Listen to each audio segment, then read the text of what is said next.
По 5 месеци успешно работење, реконструиран е дел од културниот дом Партизан во село Турново со средства обезбедени од буџетот на општина Босилово. Реновирани се 8 простории внатре во домот, а откако ќе биде пуштен во употреба, останува само да се распределат просториите за начинот на нивното користење во зависност од потребите на жителите.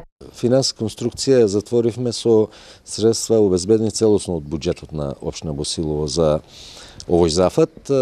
Се работеше некаде околу 5 месеци. Компанијата која го доби тендерот одеше со малку по лежерно темпо. Меѓутоа, еве на крај се завршено, устануваат уште некои ситни работи да ги дотераме.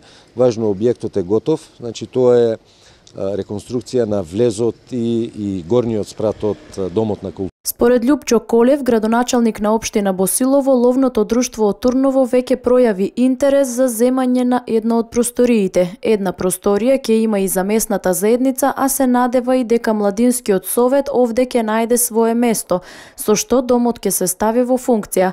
Градоначалникот истакна дека домот не е целосно реконструиран, но имаат идни планови за искористување и на останатите простории во него. Понатаму плановите ни се бидејќи во оваа фаза големата сала остана таква како што е, значи не е реконструирана.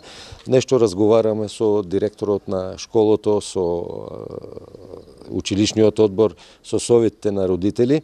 Можно е, бидејќи школото е во самата близина, значи на самиот дом, можно е таа сала во иднина да ја планираме, да ја реконструираме и да ја направиме за одвивање на наставата по физичко образование во зимскиот период. Според Колев, просторијата наменета за училиштето би била идеална за да се направи едно кошаркарско и едно одбојкарско игралиште, односно да се прилагоди за помали спортови. Тој истакна дека општината ќе помогне во одржувањето на домот и се надева дека жителите на Турново ќе ги користат просториите.